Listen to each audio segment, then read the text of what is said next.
Welkom terug. Ons kyk vanaand na verslawing aan onwettige sowel as wettige middels soos medisyne. Dr. Boerijn Orendal, Derlene James van Eldorado Park en Bridget Minnick van Westbury is my gaste. Nou natuurlik noem ek Westbury en Eldorado Park want ons het nou in die vorige segment gesien hoe baie werk daarin gaan. Maar Derlene, ek wil graag teruggaan na iets wat jy gesê het oor relapse, oor terugval, dat dit deel is van die herstelproses. Want ons moet nou begin praat oor oplossings en dit gaan natuurlik ook oor individue, nie net gemeenskappe nie. Boerijn, kom ons begin by jou. Hoe lyk so 'n herstelproses van iemand wat verslaaf is aan toonbank-medisyne of voorskrif-medikasie? Ek dink wat belangrik is om te besef dat dis 'n lang pad. There's no quick fix to addiction. En dit gaan oor verskriklik baie ondersteuning ook van alle kante af. Mense wat 'n pad stap saam met die verslaafde, maar ook mense in die gemeenskap en dit is soos hy gesê het, ek sê dit ook altyd vir my pasiënte. You have to understand that relapse is a normal progression of the disease. Dis net wanneer daai relapse gekom het om so gou as moontlik terug te kom sodat ons jou so gou as moontlik weer kan help en jou op die regte pad kan kry. Derlene, ja, want jy stap al 'n baie lang pad en elke keer met 'n relapse gaan jy net aan. Yeah, in the beginning it was actually so difficult because when he would relapse, it would almost feel as if though I'm going through a relapse. You know, I would want to put him out. I would want to say, "Kus klaar met jou, ek wil niks te doen hê, you a waste of time, all this money and everything, you know, resources wasted."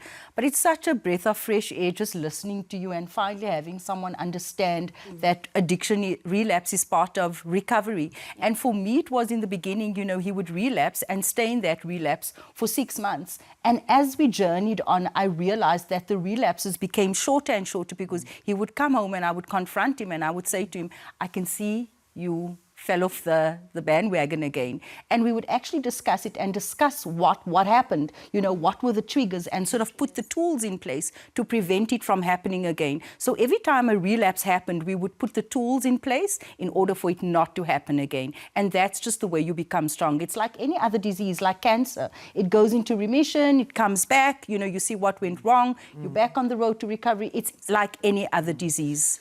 Bridget, nou wat van jong mense wat nie groot mense in hulle lewens het soos julle drie nie?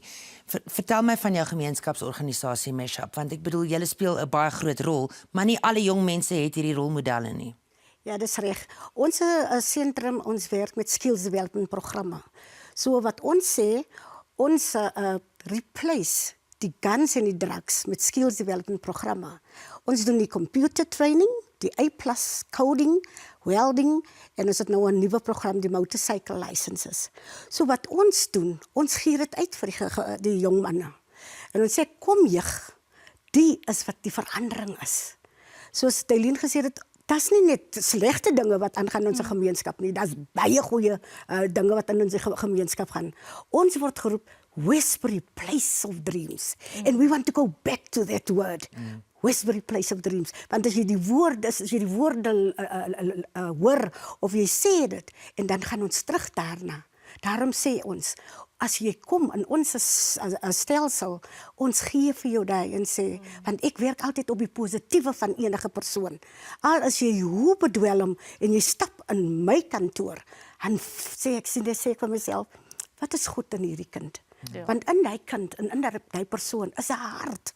En dat is 'n brein. So laat ons werk met hy mooi hart en hy brein. Is net die negatiewe dinge wat hom laat verander het. Maar daar is baie goeie dinge in ons gemeenskap. Ja, Derlene, Boerijn, het julle opgegee op die staatshulp, op die regering en so aan. Neem ons nou maar dinge in eie hande. Ek dink so. Ek sal ook so sê. Ek voel nogal so. Ek voel dat as jy dit nie op jouself vat en inspring en die verskil wees wat jy wil sien nie, dink ek nie gaan daar veel van 'n verskil wees nie. Yeah, definitely. I think for me, it's the fact that, our power, our change lies within our community itself.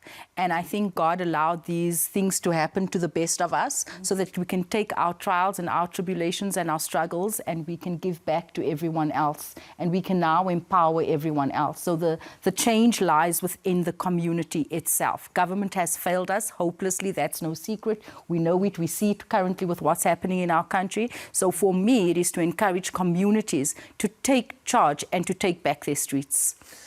Such a positive note to end on, but I just want to ask, and I'll ask it, Darlene, I'm going to ask you, why are South Africans so addicted? I think because we've been marginalized because of the pressures. There's so many things that comes to mind. We're living in tough times as we speak.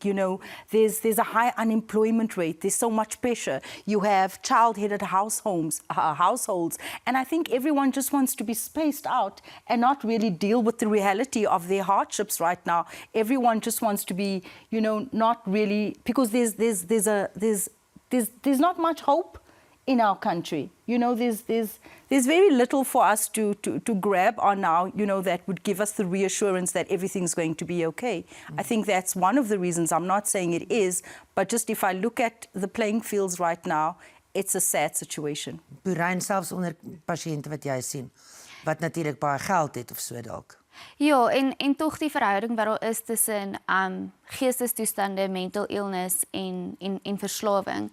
Ek dink daar's 'n groot hoeveelheid mense wat rondloop ongediagnoseerd met verskillende goeters en dit sluit baie, ek wil of sê basiese goeters in soos depressie en angs en mense wat nie eintlik weet hoe om uit te reik vir hulp nie en wat probeer cope op die enigste manier wat hulle kan en probeer self-medicate en dan lei dit baie keer soos na sekondêre probleme. Bridget, ek gaan met jou eindig. Jy gaan net gou weer vir my 'n boodskap van hoop gee. Ja, ek wil net sê, Ubuntu moet terugkom. En ek wil sê, ons moet ons kinders lief hê. Alles jou kind in hoe diep in die drugs en die alkohol, wees lief vir hom, bid vir hom. En vir die gemeenskap daar buite wil ek sê, laat ons saam staan as stakeholders. Laat ons hierdie monster veg en dit kan gedoen word. Ja. Moeders en vaders moet aan boord kom en ons kan 'n verskil maak. Alle gemeenskappe saam. Dis reg, ja. Verslawing ontsien dis niemand nie en dis ons kollektiewe plig, soos Bridget sê, om in te spring en te help. Kontak jou naaste organisasie of instelling en hoor hoe jy kan bydra. Dankie dat jy saam gekyk het. Stuur ook vir ons 'n e-pos na prontuit@aktueel.tv en laat weet wat jy dink van vanaand se episode.